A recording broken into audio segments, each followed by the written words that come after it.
नमस्कार। तो आज का सेशन हमारा कुछ खास होने वाला है क्योंकि आज का सेशन में हमने राष्ट्रीय पाठ्यक्रम निर्माण पढ़ेंगे 2005 का, जो नेशनल करिकुलम फ्रेमवर्क है 2005 का। उससे पहले मैं बता दूं कि हमारा ये जो सेशन है वो लगातार बीएलएड के लिए चल रहा है, बीएलएड कक्षाओं के लिए चल रहा है, जो कि आपका समकालीन भारत में शिक्षा है, ठीक है, एजुकेशन इन कंटेम्प्रेरी इंडिया। और ये जो है यहाँ पे बेसिकली ये जो है लखनऊ यूनिवर्सिटी के कॉलेज का है, बट यहाँ पे आप अगर बरेली के हैं या फिर दिल्ली यूनिवर्सिटी से हैं या फिर किसी भी कॉलेज से आप बीएड कर रहे हैं तो डेफिनेटली ये आपके सिलेबस से मैच करेगा और डेफिनेटली ये आपके लिए सहायक होगा, पहली बात।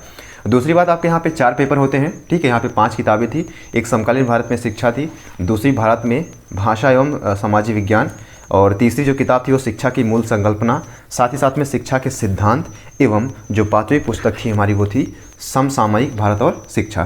तो ये 5 पुस्तकें थी जो कि हमें 1 बाय 1 करके पढ़नी है। इसके बाद हम यहाँ पे नोट्स पढ़ेंगे और साथ ही साथ में जो है कुछ प्रीवियस ईयर पेपर को यहाँ पे डिस्कशन करेंगे और 40 से 50 क्वेश्चन का यहाँ पे हम कंपाइलेशन भी डिस्कशन करेंगे, ठीक है। तो लगातार सेशन हमारा चल ही रहा है, इससे पहले हम 4 वीडियो लगातार डाल चुके हैं, ठीक है।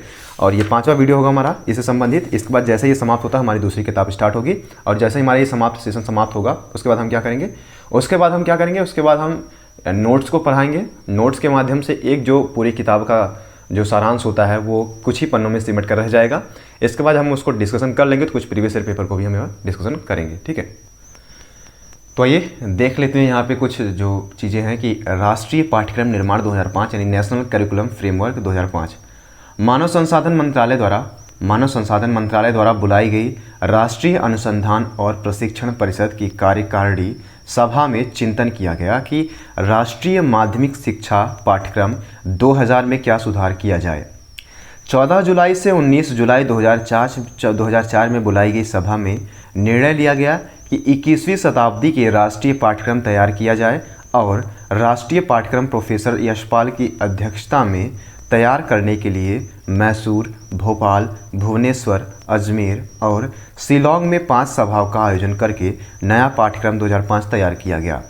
पाठ्यक्रम के सभी SCERT के सचिव देश के सभी परीक्षा बोर्डों को सहयोग लिया गया। पाठ्यक्रम समस्याओं का निवारण, आवश्यकताओं के अनुरूप उद्देश्यों की प्राप्ति के लिए कुछ मूल्यों को आधार मानकर निर्धारित किया जाता है।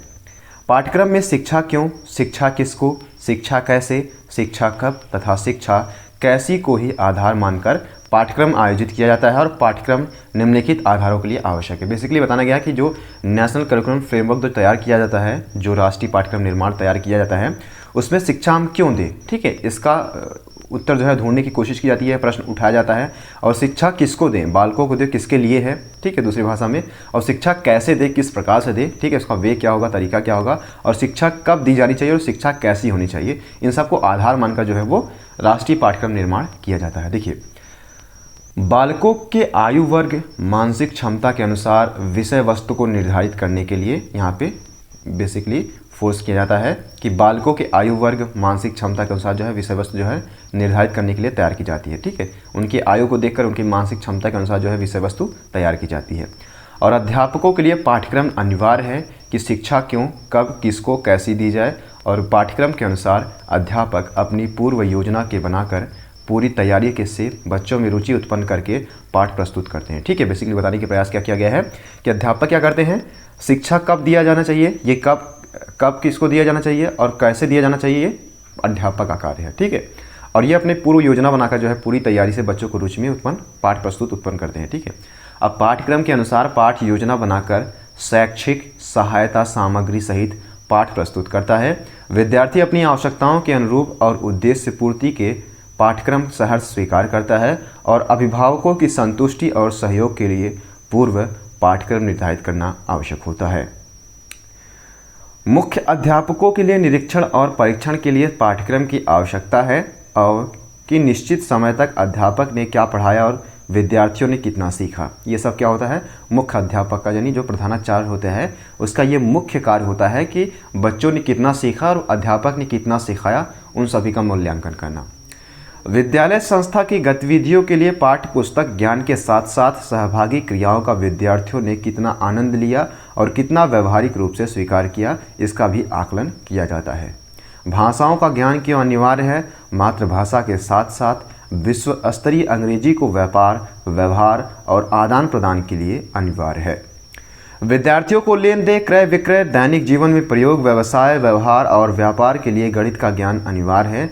लेन देन क्रय विक्रय व्यक्तिगत सामाजिक राष्ट्र और अंतर्राष्ट्रीय स्तर पर सभी के लिए उपयोगी एवं अनिवार्य है। सामाजिक विज्ञान पूर्वजों की कार्यप्रणाली, वर्तमान की आवश्यकता, परंपरागत सांस्कृतिक विरासत और आधुनिक परिस्थितियों के अनुकूल समन्वय के लिए सामाजिक विज्ञान के पाठ्यक्रम का अध्ययन अनिवार्य है। अब देखते हैं कि वैज्ञानिक विकास के लिए विज्ञान का अध्ययन करना, नए परीक्षण अनुभव और नए आविष्कार करने के लिए विज्ञान का ज्ञान आवश्यक है।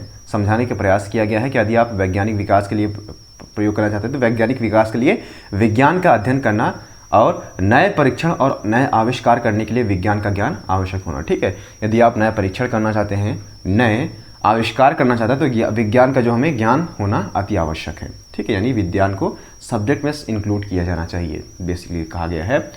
अब विद्यार्थियों को स्थानीय वातावरण पर्यावरण समुदाय के संबंध और व्यवहार के लिए दैनिक आवश्यकताओं की पूर्ति के लिए क्षेत्रीय ज्ञान होना आवश्यक है। यहाँ पे बताने की कोशिश की गई है कि विद्यार्थियों को स्थानीय वातावरण पर्यावरण समुदाय से संबंध और व्यवहार के लिए दैनिक आवश्यकताओं की पूर्ति के लिए क्षेत्रीय ज्ञान होना आवश्यक है, यानी उसके क्षेत्र के बारे में ज्ञान होना अति आवश्यक है।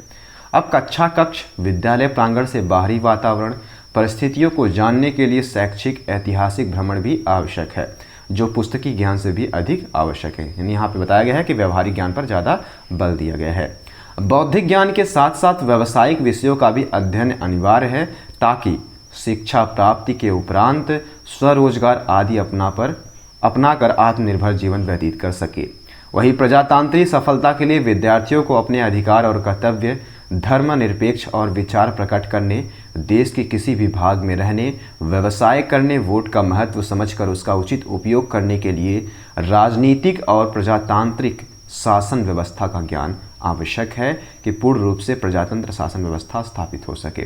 बेसिकली यहाँ पे समझाने की कोशिश की गई है कि एक नागरिक का क्या अधिकार होता है, उसके वोट के अधिकार क्या है, समानता का अधिकार क्या है, व्यवसाय करने का अधिकार क्या है, देश के किसी विभाग में भ्रमण करने का अधिकार है, धर्मनिरपेक्ष का अधिकार क्या है, अपने विचारों को प्रकट करने का अधिकार क्या है। इन तमाम प्रकार के अधिकारों से वो रूबरू हो, अर्थात उनसे अनभिज्ञ ना हो, वो उनको समझता हो। ये कार्य क्या होता है, ये कार्य विद्यालय का होगा कि उनको नागरिकों का जो अधिकार है बच्चों को बताएं।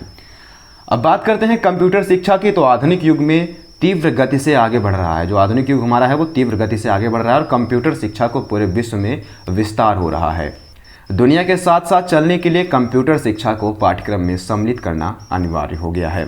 वहीं स्वास्थ्य और शारीरिक शिक्षा की बात किया जाए तो दुनिया का प्रथम सुख शांति निरोगी काया है, तन मन स्वस्थ है, सब कुछ करने में सक्षम होता है। इसलिए विद्यालयों स्वास्थ्य संबंधी पाठ्यक्रम की नितांत आवश्यकता है। बेसिकली बताने की कोशिश किया गया है कि यदि आप स्वस्थ रहेंगे तो डेफिनेटली यहाँ पे बताने की कोशिश की गई है कि यदि आप मानसिक रूप से शारीरिक रूप से स्वस्थ हैं तो आपका जो पढ़ाई में मन भी लगेगा, तो तमाम प्रकार की चीज़ें आपके निर्बाध रूप से पढ़ाई जो है चलती रहेगी। इसी तरीके से बताया गया कि स्वास्थ्य और शारीरिक शिक्षा पर यहाँ पर बल दिया गया है। वहीं प्रतिभाशाली सामान्य बुद्धिहीन बच्चों को अध्यापन के लिए पूर्व पाठ्यक्रम की आवश्यकता है, जिससे अध्यापक बच्चों को उपलब्धि क्षमता योग्यता के अनुसार विभिन्न शिक्षण विधियों से विभिन्न स्तर के बच्चों को शिक्षण विधियों से शिक्षा देने में सफल और सक्षम प्रमाणित हो। पाठ्यक्रम को बौद्धिक ज्ञान के साथ साथ उत्पादकता से भी जोड़ने की आवश्यकता है। पशुपालन, बागवानी, कार्यानुभव आदि विषयों का प्रशिक्षण देकर नागरिकों को आत्मनिर्भर बनाने की आवश्यकता है, जिससे उत्पादन बढ़े। लड़कियों के लिए भाषा, गणित आदि विषयों के साथ गृह कार्य, पाक विद्या, सिलाई, कढ़ाई और स्वास्थ्य शिक्षा आदि विषयों का अध्ययन आवश्यक है, जिससे बच्चों की देखभाल और पाक कला में निपुणता प्राप्त हो सके। वहीं पाठ्यक्रम में बौद्धिक ज्ञान के साथ साथ शैक्षिक सहभागी प्रक्रियाएं आवश्यक हैं, जिससे खेल, योगा, भाषण, अंताक्षरी, कविता, वाद विवाद प्रतियोगिता और कला, चित्रकला, वास्तुकला, विज्ञान प्रदर्शनियों का विद्यालय के स्तर से अंतर्राष्ट्रीय स्तर तक आयोजन करके विद्यार्थियों का सर्वांगीण विकास किया जा सके। तकनीकी शिक्षा यानी टेक्निकल एजुकेशन, विज्ञान विकास और अनुसंधान आदि का आयोजन पाठ्यक्रम में निर्धारित करके विद्यार्थियों और अध्यापकों का सेमिनार लगाकर अनुसंधानों के लिए प्रेरित करने की आवश्यकता है। जिससे राष्ट्र और अंतर्राष्ट्रीय स्तर पर विज्ञान का विकास हो, अनुसंधान हो, नए आविष्कारों के मानव कल्याण के लिए उपयोगी किया जा सके। वहीं अगला जो यहाँ रिकमेंडेशन दी गई है, यहाँ बताया जो गया है कि पाठ्यक्रम मूल्यांकन की परंपरागत पद्धति को बदलकर नई मूल्यांकन विधि और ग्रेडिंग पद्धति को अपनाने की आवश्यकता है, जिसमें बौद्धिक ज्ञान के साथ साथ बाहरी ज्ञान और सहभागी प्रक्रियाओं का मूल्यांकन कर वार्षिक प्रगति चार्ट तैयार किए जाएं, जिसमें दैनिक उपस्थिति, मौखिक परीक्षा आदि को वार्षिक मूल्यांकन में जोड़कर ग्रेडिंग प्रणाली से परिणाम तैयार किया जाए। विद्यालय में पाठ्यक्रम विद्यार्थी, अध्यापक, अभिभावक और अधिकारी सभी के लिए आवश्यक है। समझाने की कोशिश की गई है कि यानी बच्चों का जो मूल्यांकन होना चाहिए वो सभी स्तरों पर होना चाहिए। उनकी उपस्थिति, उनके ज्ञान का स्तर, मौखिक रूप से प्रश्न पूछे जाने चाहिए और उन सभी को इंक्लूड करके लास्ट में जो है उनको मूल्यांकन के तौर पर उनको भी एक आधार बनाकर जो है नंबर दिए जाने चाहिए। जैसा कि आज आपको पता भी होगा कि जैसे उपस्थिति के 5% आपको नंबर मिलते हैं, ठीक है, और मौखिक रूप से अगर आप परीक्षाएं जो होती है उसके 10% मिलते हैं। इस तरीके से जो है इंक्लूड करके एट द लास्ट में आपको जुड़ा जाता है, जिसे हम प्रैक्टिकल कहते हैं या फिर स्कूल की तरफ से, जो कॉलेज की तरफ से जो हमें नंबर प्रोवाइड कराया जाता है। अब बात करते हैं नवीन पाठ्यक्रम 2005 में शिक्षा प्रक्रिया। शिक्षा प्रक्रिया को मुख्य रूप से 3 भागों में बांटा गया है: विद्यार्थी, शिक्षक और पाठ्यक्रम। शिक्षण में विद्यार्थी और अध्यापक की अंतःक्रिया अर्थात इंटरेक्शंस पाठ्यक्रम के माध्यम से होती है। पाठ्यक्रम शिक्षण में दिशा निर्देश प्रदान करता है और पाठ्यक्रम समस्याओं, वातावरण, आवश्यकताओं और राष्ट्रीय विकास और उद्देश्यों की पूर्ति के लिए निर्धारित किया जाता है। इनमें परिवर्तन होता रहता है, इसलिए समय समय पर पाठ्यक्रम में भी परिवर्तन और सुधार किया जाता है। वर्ष 2005 का नया पाठ्यक्रम देश की आवश्यकताओं, वातावरण, परिस्थितियों और विकासशील उद्देश्यों के अनुकूल तैयार किया गया है। पाठ्यक्रम के निम्नलिखित मुख्य उद्देश्य हैं। पहला, पाठ्यक्रम बालक के संपूर्ण विकास हेतु पाठ्य पुस्तक और दिशा निर्देश करता है। वहीं दूसरा बताया गया है कि पाठ्यक्रम बालक के आयु वर्ग और रुचि, शिक्षण क्षमता के अनुकूल निर्धारित किया जाता है। इसी तरीके से आप देख सकते हैं कि पाठ्यक्रम का उद्देश्य मानव संस्कृति तथा सभ्यता के अनुभवों द्वारा नई संस्कृति पाठ्यक्रम का उद्देश्य मानव संस्कृति तथा सभ्यता का अनुभवों द्वारा नई संस्कृति के समन्वय करके अपने पूर्वजों के अनुभवों का लाभ उठाया जा सकता है। पाठ्यक्रम से बालकों में भ्रातृत्व, मित्रता, सहयोग, सहनशीलता, सहानुभूति और अनुशासन आदि गुणों को विकसित कर चरित्रवान बनाना है। ठीक है, यहाँ पे सिर्फ एजुकेशन का मतलब ये नहीं होता कि आप शिक्षा ग्रहण कर ले। एजुकेशन मतलब होता है कि सर्वांगीण विकास हो उसका, जो है उसके अंदर भ्रातृत्व की भावना, मित्रता की भावना, सहयोग, सहनशीलता, सहानुभूति और अनुशासन जो है आदि गुणों का शिक्षा के माध्यम से विकास भी किया जा सके। ऐसे पाठ्यक्रमों का निर्माण किया जाना चाहिए। पाठ्यक्रम को विषयों के ज्ञान के साथ शैक्षिक प्रक्रियाओं से समन्वय करके बालकों का सर्वांगीण विकास करना है। पाठ्यक्रम के माध्यम से समाज, समुदाय के प्रति व्यवहार, कर्तव्य निर्देश देकर मूल अधिकारों के लिए संघर्ष करने की भावनाओं को जागृत करना है। जाति पाति, धर्म, क्षेत्रवाद के भेदभाव को दूर कर अमीर गरीब की खाई को भी कम करना है। बौद्धिक ज्ञान के साथ व्यावसायिक शिक्षा, उत्पादन क्षेत्र को भी जोड़ना है, जिससे स्वरोजगार को बढ़ाकर आत्मनिर्भर होकर समान के साथ समानता का सुखी जीवन का अनुभव कर सके, राष्ट्रीय विकास की योगदान दे सके और पाठ्यक्रम में विज्ञान का विकास और नए अनुसंधान को सम्मिलित करके अंतर्राष्ट्रीय विकास में भागीदारी बनाना है, जिससे राष्ट्र की सुख, समृद्धि, प्रतिष्ठा एवं मान सम्मान बढ़े। नए पाठ्यक्रम के अनुसार मातृभाषा, राष्ट्रीय भाषा और अंतर्राष्ट्रीय संबंधों एवं व्यापार को बढ़ाने के लिए अंग्रेजी को पाठ्यक्रम में स्थान दिया गया है। कंप्यूटर शिक्षा को पाठ्यक्रम में अनिवार्य रूप देकर देश को अंतर्राष्ट्रीय प्रगतिशील देशों में सम्मिलित कर राष्ट्र का मान सम्मान बढ़ाया है। महिलाओं को मान सम्मान और समान अधिकार देने के लिए महिला शिक्षा पर बल दिया गया। लड़कियों के लिए अलग विद्यालय, महाविद्यालय, विश्वविद्यालयों की स्थापना करके उनके लिए जीवनोपयोगी विषयों को पाठ्यक्रम में स्थान देकर सर्वांगीण विकास के अवसर प्रदान किए गए। वहीं परंपरागत परीक्षा प्रणाली दोषपूर्ण थी और विद्यार्थियों, शिक्षकों और अभिभावकों पर फेल होने का भूत सवार था। विद्यार्थियों को शारीरिक दंड बहुत दिया जाता था, परंतु अब नए पाठ्यक्रम 2005 में दोषपूर्ण परीक्षा प्रणाली के स्थान पर निरंतर और व्यापक मूल्यांकन एवं ग्रेडिंग प्रणाली को अपनाकर फेल होने का डर और मानसिक चिंता अर्थात टेंशन को समाप्त करने का प्रयास किया जा रहा है। नए पाठ्यक्रम 2005 के निर्माण की मानवता के उद्देश्य को संपूर्ण हो रहे हैं। बात करते हैं राष्ट्रीय ज्ञान आयोग 2007 की, यानी नेशनल नॉलेज कमीशन NKC 2007। कोई भी राष्ट्र अपनी ज्ञान की पूंजी कैसे बनाता है और उसका उपयोग कैसे करता है, उसके आधार पर यह तय होता है कि वह मानवीय क्षमताओं को बढ़ाने में अपने नागरिकों को सशक्त और समर्थ बनाने में कितना सक्षम है। अगले कुछ दशकों में दुनिया में युवाओं की सबसे बड़ी आबादी भारत में होगी। विकास की ज्ञान आधारित रणनीति अपनाने से इस युवा ऊर्जा का लाभ उठाने में मदद मिलेगी। भारत के पूर्व प्रधानमंत्री डॉक्टर मनमोहन सिंह के शब्दों में, अब समय आ गया है कि संस्थाओं के निर्माण का दूसरा दौर शुरू किया जाए और शिक्षा, अनुसंधान और क्षमता निर्माण के क्षेत्र में उत्कृष्टता हासिल की जाए, ताकि हम 21वीं शताब्दी के लिए अधिक ढंग से तैयार हो सके। इसी विशाल कार्य को ध्यान में रखते हुए 13 जून 2005 को 2 अक्टूबर 2005 से 2 अक्टूबर 2008 तक की 3 वर्ष की कार्यकाल की राष्ट्रीय ज्ञान आयोग का गठन किया गया। भारत के प्रधानमंत्री को उच्च स्तरीय सलाहकार संस्था के रूप में राष्ट्रीय ज्ञान आयोग को नीतिगत मार्गदर्शन तथा सुधार के निर्देशन का अधिकार सौंपा गया। शिक्षा, विज्ञान और टेक्नोलॉजी, कृषि, उद्योग, ई-प्रशासन प्रमुख क्षेत्रों पर ध्यान केंद्रित करना है। ज्ञान की सहज सुलभता, ज्ञान प्राणियों की रचना और संरचना, ज्ञान का प्रसार और बेहतर ज्ञान सेवाओं का विकास आयोग के मुख्य सरोकार हैं। वहीं बात किया जाए उद्देश्य की, यानी पर्पस की, तो राष्ट्रीय ज्ञान आयोग का पहला उद्देश्य एक जोशीला ज्ञान आधारित समाज बनाना है। इसीलिए ज्ञान की मौजूदा प्रणाली में बड़े पैमाने पर सुधार करने के साथ साथ नए प्रकार को ज्ञान रचना के रास्ते तैयार करने होंगे। ज्ञान की रचना में समाज के सभी वर्गों की भागीदारी बढ़ाई और ज्ञान को सबके लिए समान रूप से सुलभ बनाना भी इन लक्ष्यों को हासिल करने के महत्वपूर्ण है।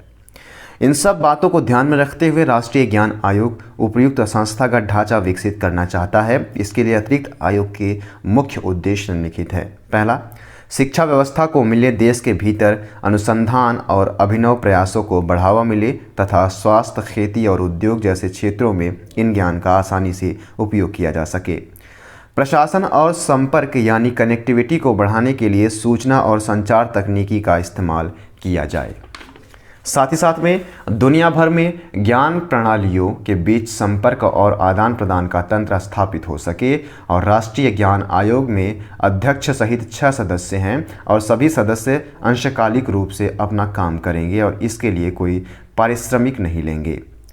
सदस्यों के काम में उनकी मदद के लिए थोड़े से तकनीकी कर्मचारी है, जिनका नेतृत्व सरकार द्वारा राष्ट्रीय ज्ञान आयोग में प्रतिनिधि युक्त कार्यकारी निदेशक करते हैं। आयोग अपने कामों के प्रबंध में सहायता के लिए किसी भी विशेषज्ञ की सेवाएं ले सकता है। नियोजन और बजट के साथ संसद संबंधी प्रक्रियाओं को संभालने के लिए राष्ट्रीय ज्ञान आयोग की नोडल अर्थात केंद्रीय एजेंसी योजना आयोग को बनाया गया है। राष्ट्रीय ज्ञान आयोग की कार्यविधि की बात करते हैं, यानी वर्किंग स्टाइल ऑफ NKC। राष्ट्रीय ज्ञान आयोग की कार्यविधि के प्रमुख बिंदु निम्नलिखित हैं। ध्यान देकर मुख्य क्षेत्रों की पहचानना, विविध हितधारकों की पहचान और क्षेत्रों के प्रमुख विषयों की समझ, कार्यदलों का गठन और कार्यशालाओं, गोष्ठियों का आयोजन, संबंध इकाइयों और हितधारकों के साथ विस्तृत औपचारिक और अनौपचारिक विचार विमर्श, प्रशासनिक मंत्रालयों तथा योजना आयोग के साथ विचार विमर्श और राष्ट्रीय ज्ञान आयोग के अध्यक्ष की ओर से प्रधानमंत्री के नाम पत्र में भेजे जाने वाली सिफारिश करने पर राष्ट्रीय ज्ञान आयोग में चर्चा। साथ ही साथ में प्रधानमंत्री के नाम पत्र, जिसमें मुख्य सिफारिश, शुरुआती उपायों, वित्तीय जरूरतों आदि का वर्णन के साथ संबंधित विस्तृत दस्तावेज और सिफारिशों को राज्य सरकारों, समाज और अन्य हितधारकों तक पहुंचाना। और साथ ही साथ में प्रधानमंत्री कार्यालय के तत्वाधान में सिफारिशों पर अमल शुरू करना और हितधारकों की राय के आधार पर सिफारिशें तय करना और प्रस्तावों में तालमेल तथा उनके अमल पर बजट रखना। बात करते हैं राष्ट्रीय ज्ञान आयोग के प्रतिवेदन की, तो आयोग ने अपना प्रतिवेदन 4 किस्तों में प्रस्तुत किया है, 2006, 2007, 2008 और 2009 में। इसका संपूर्ण प्रतिवेदन 2009 में राष्ट्र के नाम प्रतिवेदन के नाम से प्रकाशित हुआ और इस आयोग का प्रतिवेदन निम्नलिखित भागों में वर्णित है। ज्ञान की सुलभता और सृजन, सेवाएं, ज्ञान के सिद्धांत और अनुप्रयोग। वहीं बात करते हैं ज्ञान की सुलभता से, यानी एक्सेस ऑफ नॉलेज। देखिए, राष्ट्रीय ज्ञान आयोग ने ज्ञान की सुलभता के अंतर्गत अग्रलिखित बिंदुओं पर अपना प्रतिवेदन प्रस्तुत किया है। पहला, शिक्षा का अधिकार यानी राइट टू एजुकेशन। राष्ट्रीय ज्ञान आयोग ने स्पष्ट किया है कि 2002 में 86वें संविधान संशोधन द्वारा शिक्षा को नागरिक का मूल अधिकार घोषित किया गया है, लेकिन देश के सभी को शिक्षा के समान अवसर प्रदान नहीं किए गए हैं।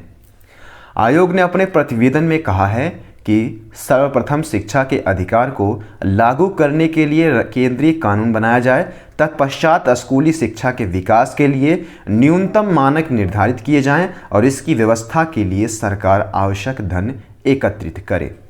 वहीं बात करते हैं भाषा की यानी लैंग्वेज की, तो राष्ट्रीय ज्ञान आयोग के अनुसार आज संसार के साथ कदम मिलाकर चलने के लिए आधुनिक ज्ञान एवं कौशल की अत्यंत आवश्यकता है। इसे प्राप्त करने के लिए अंग्रेजी भाषा का ज्ञान होना अत्यंत आवश्यक है और आयोग ने अपने प्रतिवेदन में स्कूली शिक्षा की प्रथम कक्षा से ही मातृभाषा अर्थात क्षेत्रीय भाषा के साथ साथ अंग्रेजी शिक्षा पर भी बल दिया है। वहीं बात करते हैं पुस्तकालय की यानी लाइब्रेरी की, तो आयोग ने सर्वप्रथम ज्ञान के प्रसार प्रचार एवं संरक्षण में पुस्तकालयों की उपयोगिता स्पष्ट की। उसके बाद आयोग ने अपने प्रतिवेदन में पुस्तकालयों की स्थापना, संचालन एवं उन्नयन के लिए एक स्वतंत्र राष्ट्रीय मिशन की स्थापना पर बल दिया। बात करते हैं अनुवाद की यानी ट्रांसलेशन की, तो राष्ट्रीय ज्ञान आयोग ने अपने प्रतिवेदन में स्पष्ट किया कि हमारा देश एक बहुभाषीय देश है और किसी एक भाषा में व्यक्त ज्ञान को अन्य भाषियों तक पहुंचाने के लिए उसका पृथक पृथक भाषाओं में अनुवाद होना अत्यंत आवश्यक है। आयोग ने अपने प्रतिवेदन में केंद्र में एक अनुवाद विभाग खोलने, लोगों को एक भाषा से दूसरी भाषाओं में अनुवाद करने और किसी भी भाषा में व्यक्त ज्ञान का अन्य भाषा में अनुवाद किए जाने पर विशेष बल दिया है। बात करते हैं पोर्टल की। देखिए, ज्ञान के सफल प्रयोग के लिए उसकी सुलभता अत्यंत आवश्यक है। अब अतः एनकेसी ने ज्ञान को सर्वसुलभ बनाने के लिए एकल खिड़की की अवधारणा पर वेब पोर्टल स्थापित करने के लिए प्रतिवेदन प्रस्तुत किया है। अब इसके लिए जल, ऊर्जा, पर्यावरण, अध्यापक तथा जैव विविधता विषयों पर 5 वेब आधारित पोर्टल स्थापित करने पर विशेष बल दिया है, जिसकी देखरेख एक संघ द्वारा की जाएगी। बात करते हैं राष्ट्रीय ज्ञान नेटवर्क यानी नेशनल नॉलेज नेटवर्क की। आज ज्ञान के प्रचार प्रसार एवं संरक्षण में विद्यालय, महाविद्यालय, विश्वविद्यालय एवं पुस्तकालयों के अलावा इंटरनेट की महत्वपूर्ण भूमिका है। एनकेसी ने एक ऐसे राष्ट्रीय ज्ञान नेटवर्क की स्थापना करने का प्रतिवेदन प्रस्तुत किया है जो विभिन्न क्षेत्रों में स्थित ज्ञान को जोड़ दे। बात करते हैं स्वास्थ्य सूचक नेटवर्क यानी हेल्थ इंफॉर्मेशन नेटवर्क की। आयोग ने अपने प्रतिवेदन में स्वास्थ्य देखभाल में सूचना प्रौद्योगिकी के व्यापक प्रयोग पर विशेष बल देते हुए उसके हेल्प डाटा कोष का निर्माण करने और एक सामान्य इलेक्ट्रॉनिक स्वास्थ्य रिकॉर्ड निर्मित करने को आवश्यक बताया है, जिसमें व्यक्ति के जन्म से लेकर मृत्यु तक का अभिलेख होगा। बात करते हैं सृजन की यानी क्रिएशन। देखिए, राष्ट्रीय ज्ञान आयोग ने सृजन के अंतर्गत निम्नलिखित बिंदुओं पर अपना प्रतिवेदन प्रस्तुत किया है। पहला है राष्ट्रीय विज्ञान और सामाजिक विज्ञान फाउंडेशन यानी national science and social science foundation. राष्ट्रीय ज्ञान आयोग ने अपना प्रतिवेदन प्रस्तुत करते हुए विभिन्न विषयों के बीच लुप्त होती सीमाओं को ध्यान में रखकर राष्ट्रीय विज्ञान और सामाजिक विज्ञान फाउंडेशन की स्थापना पर विशेष बल दिया है, जो सभी प्रकार के ज्ञान को एक इकाई मानकर संविधान की भावना के अनुरूप देश के लोगों में वैज्ञानिक सोच उत्पन्न करने और विषयों में उत्पन्न होने वाली क्षेत्र की पहचान करने का कार्य करेगा। बात करते हैं नवाचार की यानी इनोवेशन की, तो राष्ट्रीय ज्ञान आयोग ने भारतीय आर्थिक उन्नति में नवाचारों की भूमिका को एक प्रमुख तत्व के रूप में माना है। उसने नवाचार के उद्योग, विश्वविद्यालयों को R&D संस्थाओं के मध्य सहयोग की आवश्यकता के साथ ही उच्च शिक्षा प्रणाली में सुधार लाने पर विशेष बल दिया है। वही बात करते हैं सरकारी वित्त पोषित अनुसंधान के लिए कानूनी तंत्र यानी legal framework for government funded research.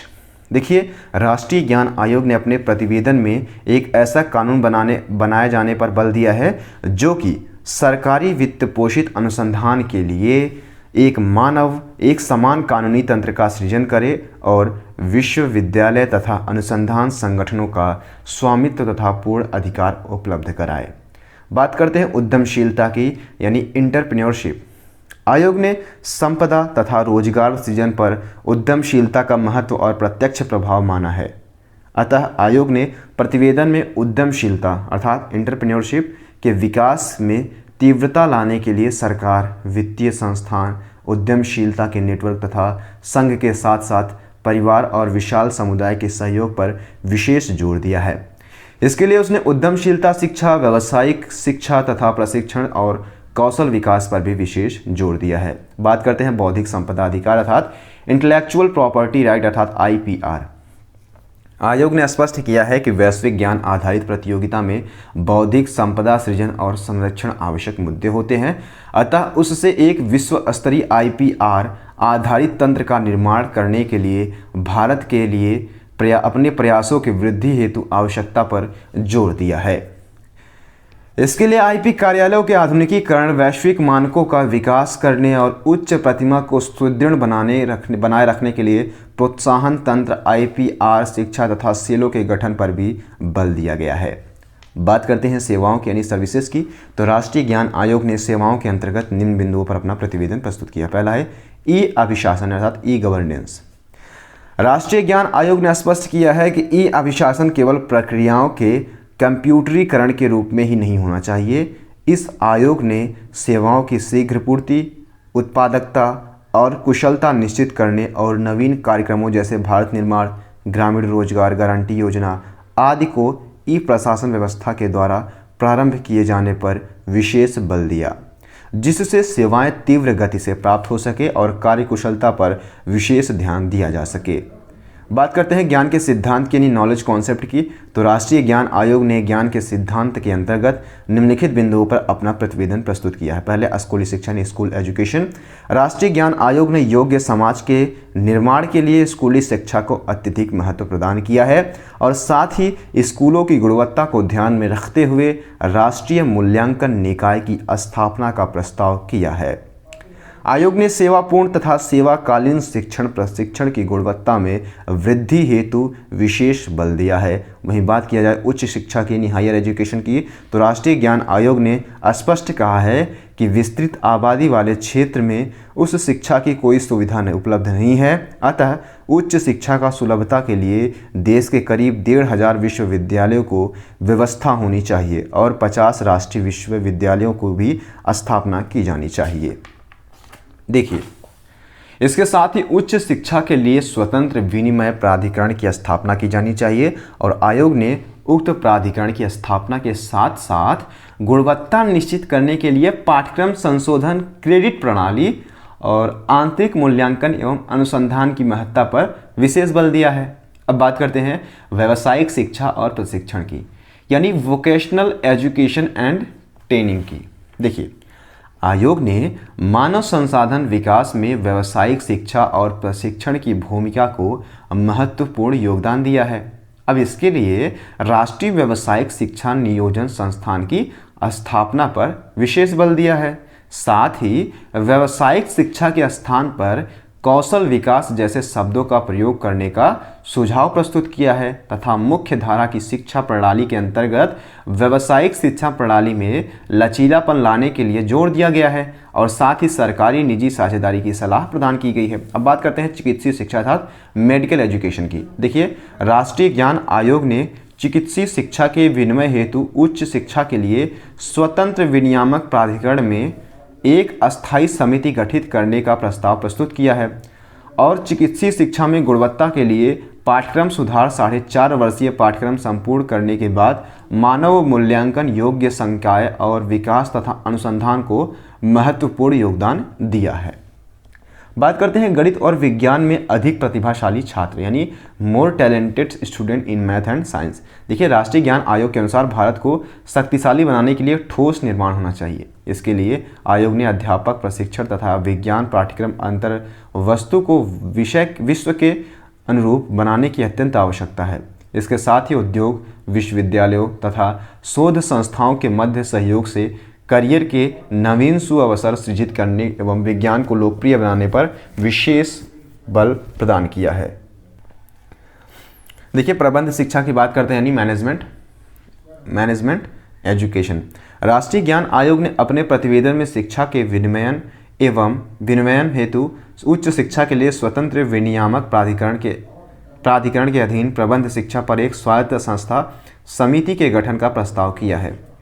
इसके साथ ही प्रबंध शिक्षा में गुणवत्ता के लिए संकाय विकास के साथ साथ प्रबंध अध्ययन क्षेत्र के विस्तार पर बल देते हुए गैर परंपरागत प्रबंध शिक्षा के प्रोत्साहन में अपना प्रतिवेदन प्रस्तुत किया है। बात करते हैं विधिक शिक्षा के यानी लीगल एजुकेशन की। देखिए, राष्ट्रीय ज्ञान आयोग ने विधिक शिक्षा को व्यावसायिक शिक्षा का आवश्यक घटक माना है और साथ ही इसका प्रमुख उद्देश्य केवल वकील तैयार करना नहीं है, अपितु व्यावसायिक नैतिक शास्त्र पर आधारित जन सेवक तैयार करना है।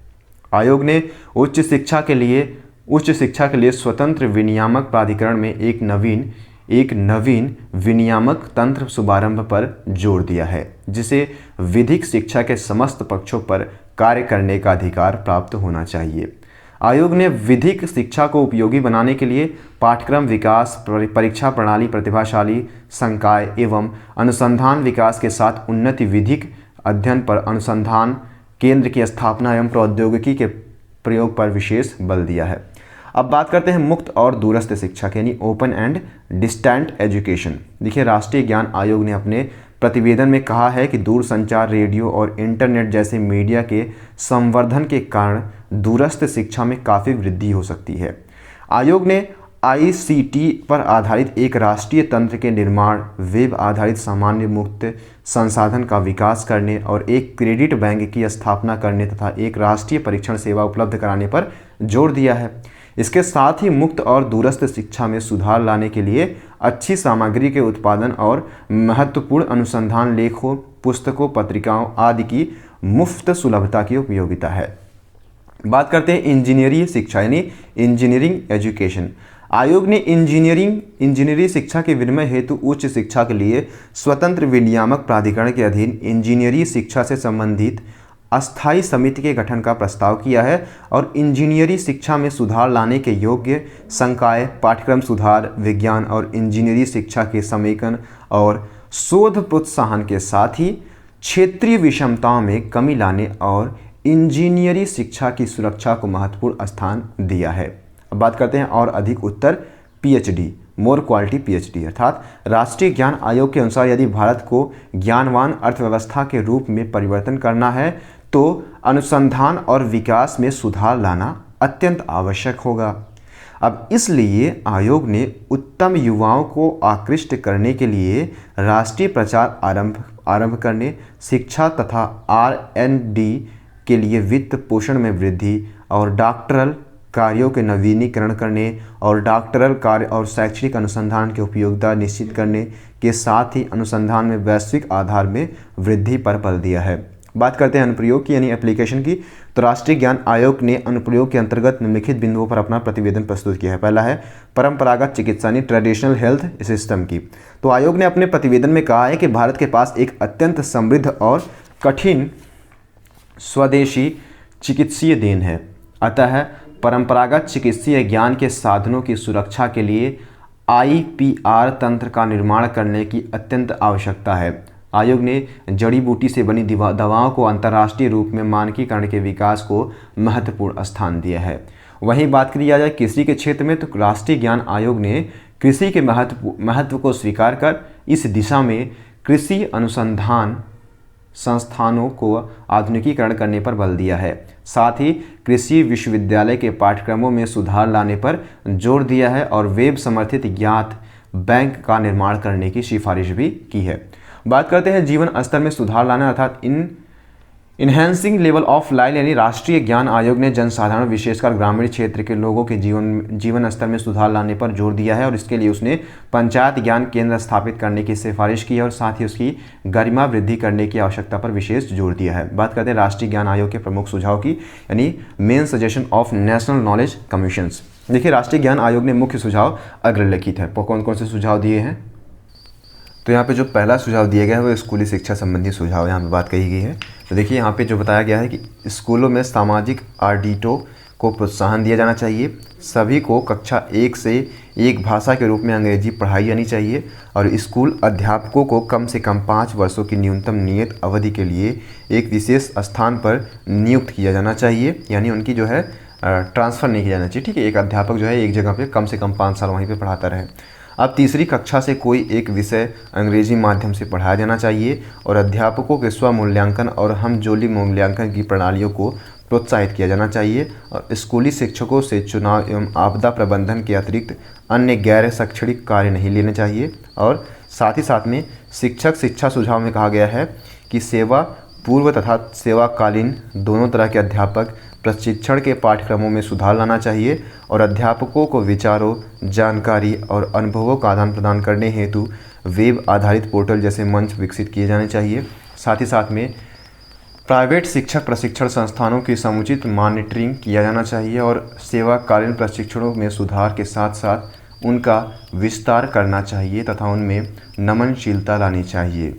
साथ ही साथ में सरकारी और निजी दोनों संस्थाओं में सेवा पूर्व प्रशिक्षण में सुधार लाना चाहिए और उसे अलग ढंग से विनियमित करना चाहिए। बात करते हैं शिक्षा के संगठन संबंधी जो सुझाव दिए गए हैं, तो आयोग उच्च शिक्षा में पूर्व निर्धारित स्नातक, परास्नातक और अनुसंधान की संकल्पना को ही स्वीकारता है। आयोग के अनुसार विभिन्न तथा अनुसंधान संस्थाओं के साथ विशेषज्ञों और सरकारी अधिकारियों के मध्य विचार विमर्श हेतु राष्ट्रीय ज्ञान नेटवर्क की स्थापना की जानी चाहिए। आयोग स्कूली शिक्षा को 2 वर्गों में देखता है, प्रारंभिक और माध्यमिक। व्यावसायिक शिक्षा पूर्ण रूप से मानव संसाधन एवं विकास मंत्रालय के अंतर्गत होनी चाहिए और स्कूली शिक्षा के प्राथमिक और माध्यमिक स्तर पर कौशल सिखाने का पाठ्यक्रम सम्मिलित किया जाना चाहिए। आयोग ने तकनीकी शिक्षा के संगठन की संकल्पना में किसी प्रकार के बदलाव की सिफारिशें नहीं की है। शिक्षा प्रशासन एवं वित्त संबंधी सुझाव की बात की जाए तो निजी स्कूलों को दी जाने वाली सहायता के नियम अधिक लचीले बनाए जाने चाहिए तथा प्रबंध तंत्र को धनराशि के प्रयोग की स्वायत्तता होनी चाहिए। उच्च शिक्षा के लिए एक स्वतंत्र विनिमय प्राधिकरण अर्थात IRAHE की स्थापना की जानी चाहिए।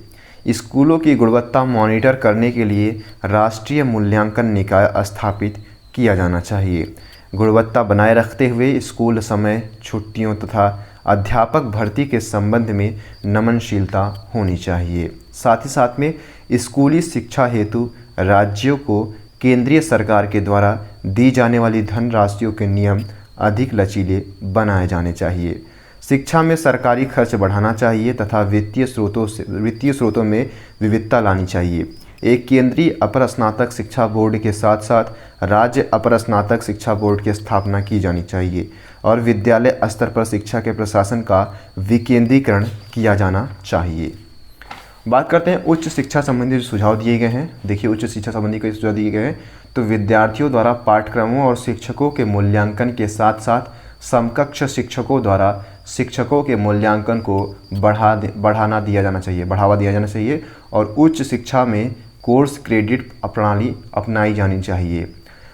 परीक्षा व्यवस्था में सुधार लाते हुए शुरू में आंतरिक मूल्यांकन के लिए कुल अंकों में से 25% अंक देने चाहिए, जिसे धीरे धीरे बढ़ाकर 50% करना चाहिए। उच्चतम स्तर की शिक्षा दे सकने वाले 50 राष्ट्रीय विश्वविद्यालय स्थापित किए जाने चाहिए एवं आयोग के अनुसार देश भर में लगभग 1500 विश्वविद्यालय होने चाहिए। इसका ध्यान रखिएगा, 1500 विश्वविद्यालय देश भर में। कॉलेजों को अलग अलग कॉलेजों या कॉलेजों के समूह के रूप में निर्धारित नियमों के अनुसार स्वायत्तता प्रदान की जानी चाहिए। बात करते हैं व्यावसायिक एवं तकनीकी शिक्षा संबंधी जो सुझाव दिए गए थे। देखिए, व्यावसायिक शिक्षा के विभिन्न ट्रेडों में भर्ती की ट्रेडीय शर्तें की आवश्यकता के अनुसार होनी चाहिए। जैसे कुछ मामलों में कक्षा 10 पढ़े होने की शर्त तो कुछ में कक्षा 8। एक मजबूत सरकारी निजी भागीदारी का विकास किया जाना चाहिए और व्यावसायिक शिक्षा में पढ़ाने का कार्य अंग्रेजी के साथ साथ स्थानीय भाषा में होना चाहिए। नवाचारी शिक्षा शास्त्रीय विधियां विकसित की जानी चाहिए और व्यावसायिक शिक्षा को कौशल विकास का नाम दिया जाना चाहिए एवं अनुसंधान को प्रोत्साहित किया जाना चाहिए। बात करते हैं विविध विषय संबंधी जो सुझाव दिए गए थे। तो भाषा के संबंध में मुख्य सुझाव दिए गए थे कि मातृभाषा के साथ अंग्रेजी की भाषा शिक्षा कक्षा 1 से दी जानी चाहिए और राष्ट्रीय परीक्षा सेवा की शुरुआत की जानी चाहिए जो भाषाई योग्यता के लिए प्रमाण पत्र दे सके। परीक्षा में बच्चों की क्षमता का आकलन भाषा में उनकी निपुणता के आधार पर किया जाना चाहिए। कक्षा 3 में किसी एक विषय का शिक्षण अंग्रेजी माध्यम द्वारा किया जाना चाहिए। वहीं बात करते हैं पुस्तकालय की, तो पुस्तकालय के संबंध में मुख्य सुझाव दिए गए हैं कि केंद्र और राज्य सरकारों के शिक्षा बजट का एक निश्चित अनुपात पुस्तकालयों के लिए आवंटित किया जाना चाहिए। यानी पुस्तकालय पर विशेष जोर जहाँ पे दिया गया है उसके लिए वित्त जो है केंद्र सरकार को आवंटित किया जाना चाहिए। एक model library charter library network और एक राष्ट्रीय संदर्भ सूची भंडार बनाया जाना चाहिए। तत्काल में राष्ट्रीय पुस्तकालय मिशन का गठन किया जाना चाहिए तथा आगे चलाकर राष्ट्रीय पुस्तकालय आयोग की स्थापना की जानी चाहिए। साथ ही साथ में सभी पुस्तकालयों में उपलब्ध पुस्तकों, पत्रिकाओं आदि की सूची वेबसाइट पर आवश्यक लिंक के साथ दी जानी चाहिए। और बात किया जाए मुक्त और दूरस्थ शिक्षा की, तो मुक्त और दूरस्थ शिक्षा के संबंध में मुख्य सुझाव है कि मुक्त और दूरस्थ शिक्षा अर्थात ODE के छात्रों का आकलन करने के लिए एक राष्ट्रीय शिक्षा परीक्षण सेवा स्थापित की जानी चाहिए। सभी मुक्त और दूरस्थ शिक्षा संस्थाओं के नेटवर्क निर्माण के लिए सरकारी सहायता के माध्यम से एक राष्ट्रीय सूचना और संचार प्रौद्योगिकी अर्थात ICT आधारित तंत्र स्थापित किया जाना चाहिए।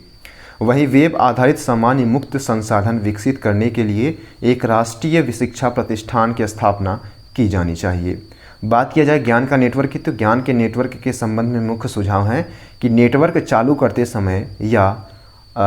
करते समय और उनके संचालन के दौरान ऐसे तरीके विकसित किए जाने चाहिए जिनमें निजता और गोपनीयता के साथ साथ आंकड़ों की सुरक्षा सुनिश्चित किया जा सके। साथ ही साथ में ज्ञान नेटवर्क का स्वामित्व प्रमुख हितधारकों की स्पेशल पर्पज व्हीकल अर्थात SPV के हाथ में होना चाहिए जिसमें पेशेवर विशेषज्ञ लिए जाने चाहिए। देश भर के आंकड़ों और संसाधनों के आदान प्रदान के लिए राष्ट्रीय ज्ञान नेटवर्क बनाया जाना चाहिए। और स्वास्थ्य सूचना नेटवर्क की बात की जाए तो स्वास्थ्य सूचना नेटवर्क के संबंध में मुख्य सुझाव है, पहला, भारतीय स्वास्थ्य सूचना नेटवर्क के विकास की शुरुआत की जानी चाहिए और साथ ही स्वास्थ्य देखभाल से संबंधित रिकॉर्ड रखने के लिए इलेक्ट्रॉनिक हेल्थ डाटा कोष का निर्माण किया जाना चाहिए।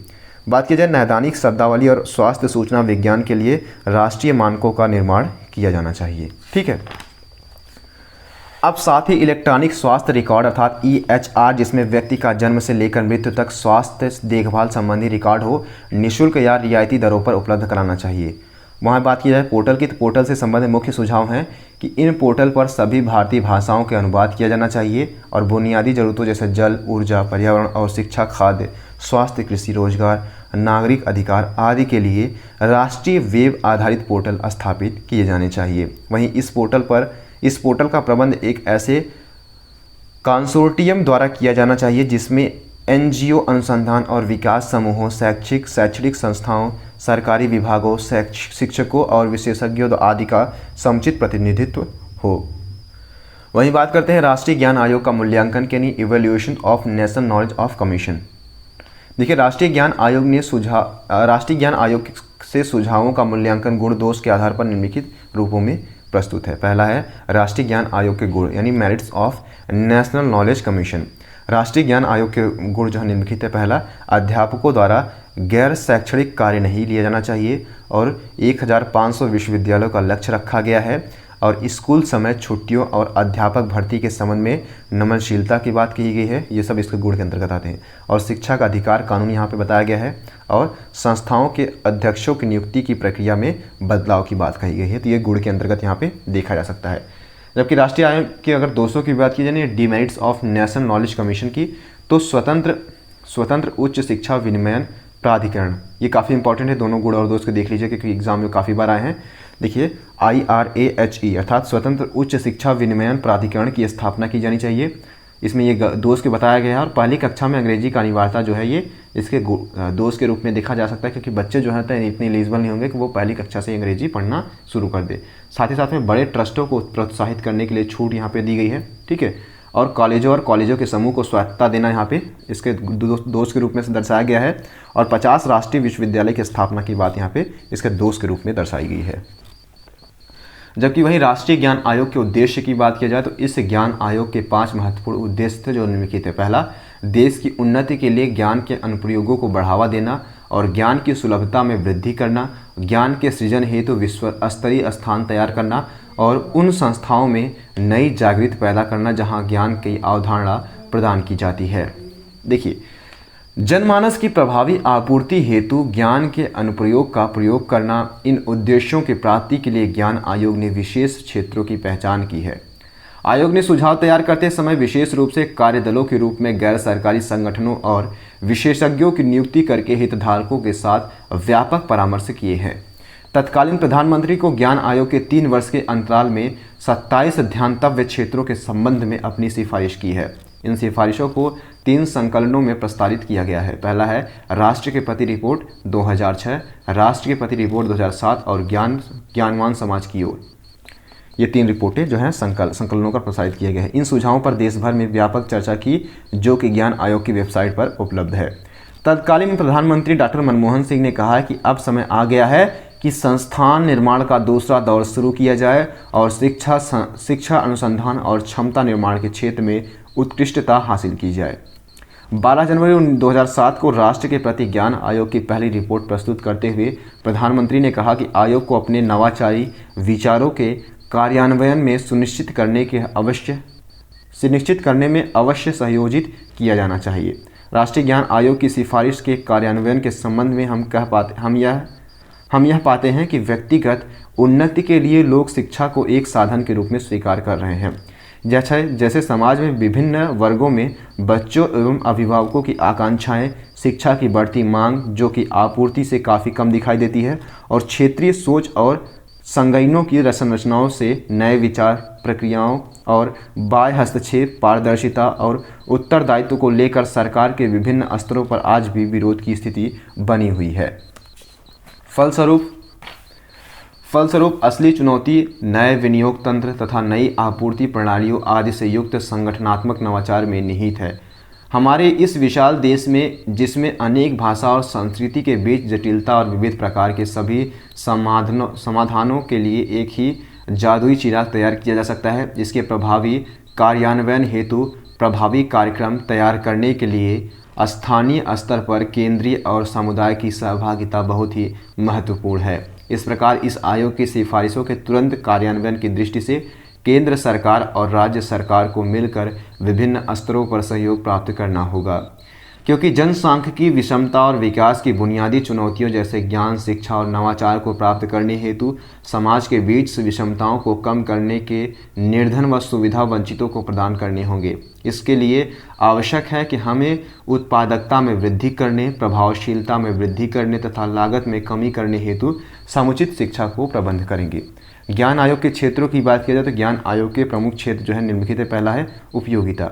अब आयोग ज्ञान के हर क्षेत्र में प्रयोग को प्रोत्साहित करता है, चाहे वह परंपरागत ज्ञान हो या फिर कृषि के क्षेत्र या फिर शिक्षा का क्षेत्र हो। वहीं बात की जाए सर्वसुलभता की, तो इसके अंतर्गत शिक्षा और ज्ञान अर्जन करने की सुलभता प्रदान करना आता है, जिसमें आयोग ज्ञान संवर्धन हेतु निम्न साधनों पर ध्यान केंद्रित करता है: भाषा, साक्षरता, अनुवाद, पुस्तकालय, नेटवर्क और पोर्टल। वहीं बात की जाए रचना की यानी स्ट्रक्चर की, तो ज्ञान आयोग कुछ नया करने के लिए प्रोत्साहित करता है और उसके लिए वैज्ञानिक तकनीकी भी हो और बौद्धिक संपदा हो, उद्यमशीलता हो और अभिनव प्रसार भी प्रयास भी हो। सिद्धांत ज्ञान की बात किया जाए तो आयोग का सिद्धांत शिक्षा के सभी क्षेत्रों को मजबूती प्रदान करना है, जिसमें प्राथमिक शिक्षा, व्यावसायिक शिक्षा, आध्यात्मिक शिक्षा, उच्च शिक्षा और कानून शिक्षा, प्रबंधन शिक्षा, चिकित्सा और मुक्त और दूरस्थ शिक्षा एवं तकनीकी शिक्षा आदि आते हैं।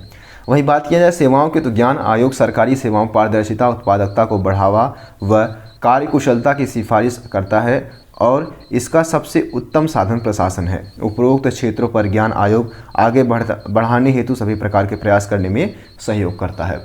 इस प्रकार से हमारा तीसरा अध्याय भी समाप्त होता है। जो अगला हमारा अध्याय होगा वो चौथा अध्याय होगा। आई होप आपको वीडियो पसंद आया होगा। कहीं हो सकता है कि थोड़ा सा स्पीड तेज हो या फिर हो सकता है कई चीज़ें आपको समझ नहीं आई हो, तो आप उसको कमेंट बॉक्स के माध्यम से पूछ सकते हैं। मैं कोशिश करूंगा कि इसका जो है एक्सप्लेनेशन में जब नोट्स पढ़ाऊँ तो उसमें इसका विस्तार पूर्वक से समझाते हुए लेके चलूँ। ठीक है, कुछ यहाँ पे इंपॉर्टेंट है और कुछ चीज़ें आपको अवॉइड करनी थी। बेसिकली यहाँ पे सभी चीज़ों को आपको समझना ही है। अब क्या होता है, ब्रॉडली आप जब पढ़ेंगे तो एक यहाँ पे स्ट्रक्चर आपके माइंड में डेवलप हो जाता है, जिसके तरीके से आप वहाँ पे लिखते चले जाएंगे। अगर कोई भी कन्फ्यूजन है तो आप हमसे इंस्टाग्राम के माध्यम से अनुराग यादव 1920 जो है आपसे जुड़ सकते हैं डायरेक्टली, या फिर उसका लिंक आपको डिस्क्रिप्शन बॉक्स में प्रोवाइड करा दिया जाएगा। ठीक है, तो thank you so much, keep loving, keep supporting and keep stay with us. अगला सेशन जल्दी आएगा।